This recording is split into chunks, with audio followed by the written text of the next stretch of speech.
मिडियामनि थाखाय मोनसे सोमावसारदोंमोन बे सोमावसारनायाव मोननो थाङाखै लोगोसे दा जानुवारि 2020आव बिटिआर रिपर्टआव 6.4 बे दफायाव मोननो हादों जों नंगौ बे कुइसना थारैनो थिगानो जादों दिनैनि बे गोथार रंजाथाइ सानाव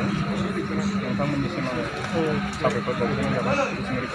आफाद जानानै आं बेखौनो बुंनो सानो जे दिनैनि बे गोथार फोरबो बे फालिनाय जोंनि बिसमुरि दुलाराय बर' फरायसा आफादनि लांगोनायाव जे जोंनि सेपारेट डाइरेक्टर फर बड' आलादा बिथोनगिरि बर' बिजोंनि जे बेखौ दिनै बेखेवना होबाय आसाम सरकारा इनिग्रेसन खालामबाय बे फोरबोखौ बरायनाय हाबाफारियाव बाहागो लानो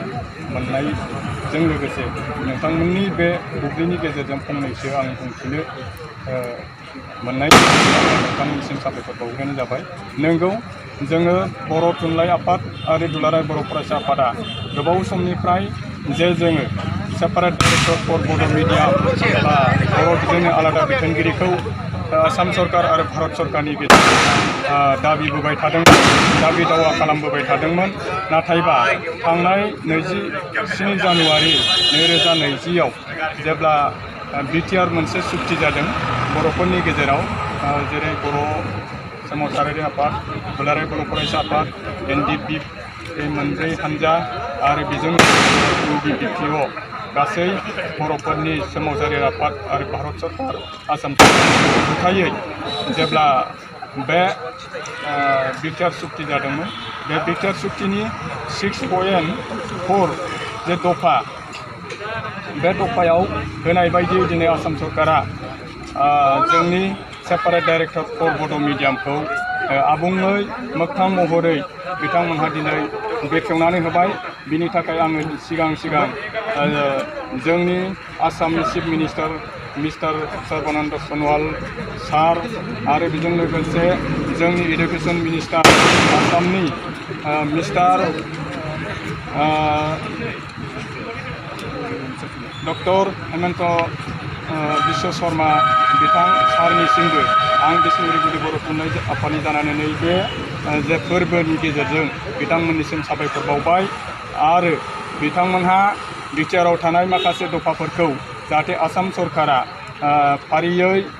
लासैनो मावलांगोन बेखिनिखौ आसा थिबाय आरो आङो नैबे जोंहा सेपारेट डाइरेक्टर जानायनि गेजेरजों जे जोंनि बर' बिजोङा मोनसे गोजौ थाखोजों थांबाय बा बर' बिजोंखौ फोथांनानै दोननायनि गुबै मोनसे राहा जाबाय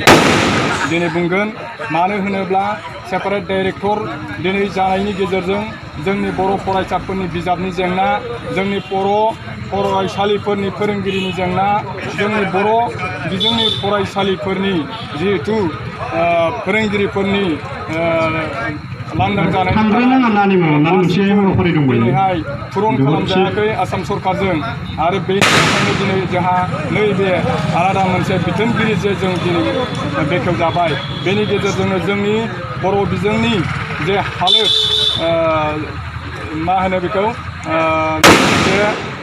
नांगौ फोरोंगिरि आरो माखासे फरायसालियाव बिजाब मोनै बेफोरखौ डाइरेक्टरनि गेजेरजों जोङो मावफुंनानै लानो हासिगोन बे मोनसे जोंनि जाथिनि बर' जाथिनि थाखाय मोनसे देरगाथावना बाथ्रा आरो बेजों मोनसे जोङो बुंनो हायो बर' थुनलाइ आफाद जानानै आं बुंगोन जिहेतु जोंहा बर' बिजोंखौ फोथांनांगौब्ला आरो बर'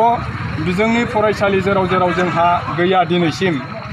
गोबां जायगायाव जोंहा बर' बिजोंनि फरायसालि गैया बे हिसाबै बर' बिजोंखौ जोङो नैबे डाइरेक्टरनि गेजेरजोंबो जोङो गायसननो हायो आं बेखिनिखौ मिजिंथियो बेखौ बुङो बे गोथार सानाव आसाम सरकारनि गासै मिनिस्टार बा आसाम सरकारनि दैदेनगिरिफोरखौ आरो जोंनि बिटिआरनि सागानगिरि बिथांमोननिसिम गाहाम हामलायथि बावहरनानै आंनि